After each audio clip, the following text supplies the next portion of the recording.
ಸ್ನೇಹಿತರೆ, directorate general of arm ಫೋರ್ಸಸ್ನಲ್ಲಿ group C ವೃಂದದ ಹುದ್ದೆಗಳಿಗೆ ಅರ್ಜಿ ಕರೆದಿರ್ತಾರೆ.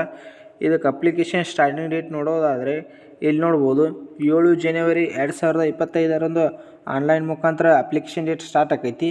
ಮತ್ತು ಕೊನೆಯ ದಿನಾಂಕ ನೋಡೋದಾದರೆ 6 ಫೆಬ್ರವರಿ 2025 ಇದು ಕೊನೆಯ ದಿನಾಂಕ ಆಗಿರ್ತೈತಿ. ಇಷ್ಟರಲ್ಲಿ ನೀವು ಇದನ್ನು ಆನ್ಲೈನ್ ಮುಖಾಂತರ ಅರ್ಜಿ ಹಾಕಬೇಕಾಕತಿ. ಮತ್ತು ಯಾವ ರೀತಿ ಹುದ್ದೆಗಳು ಕರೆದಿರ್ತಾರಂತ ನೋಡೋದಾದರೆ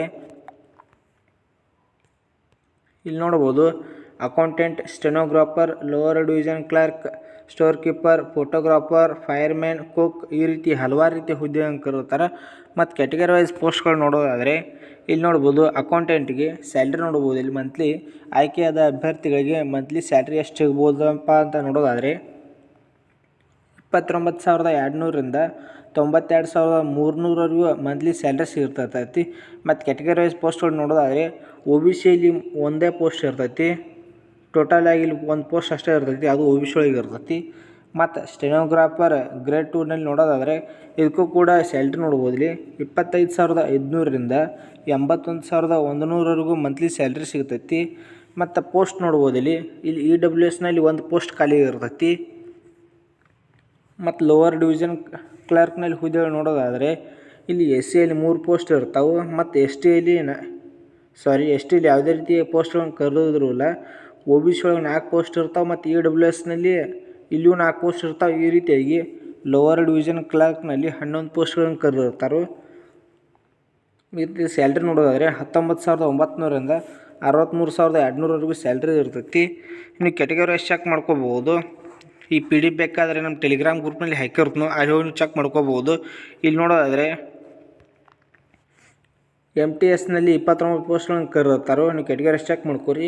ಮತ್ತು ಟ್ರೇಡ್ಸ್ಮನ್ ಮೇಟ್ನಲ್ಲಿ 31 ಪೋಸ್ಟ್, ವಾಷರ್ಮನ್ ಅಂತ ಕರೆದಿರ್ತಾರೆ. ಇದರಲ್ಲಿ ನೋಡ್ಬೋದು, ಇದರಲ್ಲಿ 2 ಪೋಸ್ಟ್, ಕಾರ್ಪೆಂಟರ್ನಲ್ಲಿ 2 ಪೋಸ್ಟ್, ಟೈನ್ ಸ್ಮಿತ್ನಲ್ಲಿ 2 ಪೋಸ್ಟ್, ಈ ರೀತಿ ಟೋಟಲ್ ಆಗಿ 113 ಹುದ್ದೆಗಳನ್ನು ಕರೆದಿರ್ತಾರೆ. ಇದಕ್ಕೆ ಸಪ್ರೇಟಾಗಿ ಒಂದು ಕ್ವಾಲಿಫಿಕೇಷನ್ ಇರ್ತೈತಿ. ಈಗ ಕುಕ್ ಬೇರೆ ಕ್ವಾಲಿಫಿಕೇಷನ್, ಲ್ಯಾಬ್ ಅಟೆಂಡೆಂಟ್ ಕ್ವಾಲಿಫಿಕೇಷನ್ ಬೇರೆ, MTS ಬೇರೆ, ಈ ರೀತಿಯಾಗಿ ಒಂದೊಂದು ಕ್ವಾಲಿಫಿಕೇಷನ್ ಬೇರೆ ಬೇರೆ ಇರ್ತೈತಿ. ಅದು ನೋಡೋದಾದರೆ ಇಲ್ಲಿ ನೋಡ್ಬೋದು ಅಕೌಂಟೆಂಟ್ ಹುದ್ದೆಗಳು ನೋಡೋದಾದರೆ ಡಿಗ್ರಿ ಇನ್ ಕಾಮರ್ಸ್ ಆದವ್ರು ಇದಕ್ಕೆ ಅಪ್ಲಿಕೇಶನ್ ಹಾಕಕ್ಕೆ ಎಲಿಜಿಬಲ್ ಇರ್ತೀರಿ. ನಿಮಗೆ ಏನೂ ಆಗಿದ್ದಿಲ್ಲ ಅಂದರೆ ಸೆಕೆಂಡ್ PUC ಕಂಪ್ಲೀಟ್ ಆಗಿರಬೇಕು. ಅದ್ರ ಜೊತೆಗೆ ನೀವು ಬ್ಯಾಂಕ್ನಲ್ಲಿ ವರ್ಕ್ ಮಾಡಿದಂತಹ ಎಕ್ಸ್ಪೀರಿಯೆನ್ಸ್ ಇರಬೇಕಾಕತಿ. ಕ್ಯಾಶ್ ಅಥವಾ ಬಜೆಟ್ ಅಕೌಂಟ್ ಅಥವಾ ಬಜೆಟ್ ವರ್ಕ್ನಲ್ಲಿ ಕೆಲಸ ಮಾಡಿದಂಥ ಎಕ್ಸ್ಪೀರಿಯೆನ್ಸ್ ಏನಾದರೂ ಇರ್ತೈತೆ ಈ ಅಕೌಂಟೆಂಟ್ ಹುದ್ದೆಗಳಿಗೆ ಅರ್ಜಿ ಸಲ್ಲಿಸಕ್ಕೆ ಬರ್ತೈತಿ. ಮತ್ತು ಸ್ಟೆನೋಗ್ರಾಫರ್ ಗ್ರೇಡ್ 2ನಲ್ಲಿ ಹುದ್ದೆಗಳು ನೋಡೋದಾದರೆ ಇದಕ್ಕೆ ಜಸ್ಟ್ ಸೆಕೆಂಡ್ PUC ಪಾಸಾದವರು ಇದಕ್ಕೆ ಅಪ್ಲಿಕೇಶನ್ ಹಾಕ್ಬೋದು. ಅದ್ರ ಜೊತೆಗೆ ನಿಮ್ಮ ಕಂಪ್ಯೂಟರ್ ನಾಲೆಜ್ ಇರಬೇಕು ಮತ್ತು ಟೈಪಿಂಗ್ ಕೂಡ ಬರ್ತಿರ್ಬೇಕಾಕೈತಿ. 10 ಮಿನಿಟ್ಸ್ ಒಳಗೆ 80 ಟೈಪಿಂಗ್ ಮಾಡೋಕೆ ಬರ್ತಿರ್ಬೇಕಾಕೈತಿ. ಅಂಥವ್ರು ಇದಕ್ಕೆ ಅಪ್ಲಿಕೇಶನ್ ಹಾಕೋರಿ. ಮತ್ತು ಲೋವರ್ ಡಿವಿಷನ್ ಕ್ಲರ್ಕು ಕೂಡ ಸೇಮ್ ಅದೇ ರೀತಿಯಾಗಿ ಸೆಕೆಂಡ್ PUC ಪಾಸಾದವರು ಇದಕ್ಕೆ ಅಪ್ಲಿಕೇಶನ್ ಹಾಕ್ಬೋದು. ಮತ್ತು ಕಂಪ್ಯೂಟರ್ ನಾಲೆಜ್ ಕೂಡ ಇರಬೇಕಾಕೈತಿ. ಮತ್ತು ಟೈಪಿಂಗ್ ವರ್ಕ್ ಕೂಡ ಬರ್ತಿರ್ಬೇಕಾಕೈತಿ. ಈ PDF ಚೆಕ್ ಮಾಡ್ಕೋರಿ, ನಿಮ್ಮ ಟೆಲಿಗ್ರಾಮ್ ಗ್ರೂಪ್ನಲ್ಲಿ ಹಾಕಿರ್ತೀನಿ. ಎಲ್ಲದಕ್ಕೂ ಕೂಡ ಬೇರೆ ಬೇರೆ ರೀತಿ ಕ್ವಾಲಿಫಿಕೇಷನ್ ಇರ್ತೈತಿ. ಈಗ MTS ನೋಡ್ಬೋದು, ಇಲ್ಲಿ ಜಸ್ಟ್ 10th ಪಾಸ್ ಆದರೂ ಇದಕ್ಕೆ ಅಪ್ಲಿಕೇಶನ್ ಹಾಕ್ಬೋದು.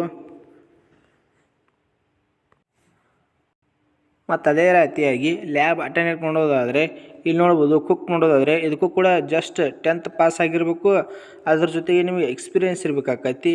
ಕುಕ್ ಅಂದ್ರೆ ನಿಮಗೆ ಅಡುಗೆ ಮಾಡೋಕೆ ಬರ್ತಿರ್ಬೇಕಾಕೈತಿ. ಅಂಥವ್ರು ಏನಾರ ಬರ್ತಿರ್ತಂದ್ರೆ ಇದಕ್ಕೆ ಅಪ್ಲಿಕೇಶನ್ ಹಾಕೋರಿ. ಈಗ MTS ನೋಡ್ರಿ, ಯಾವುದೇ ರೀತಿಯಾಗಿ ಟ್ರೇಡ್ ಸರ್ಟಿಫಿಕೇಟ್ ಕೇಳಿಲ್ಲ ಮತ್ತು ವರ್ಕ್ ಎಕ್ಸ್ಪೀರಿಯೆನ್ಸ್ ಕೇಳಿ ಏನೂ ಕೇಳಿಲ್ಲ.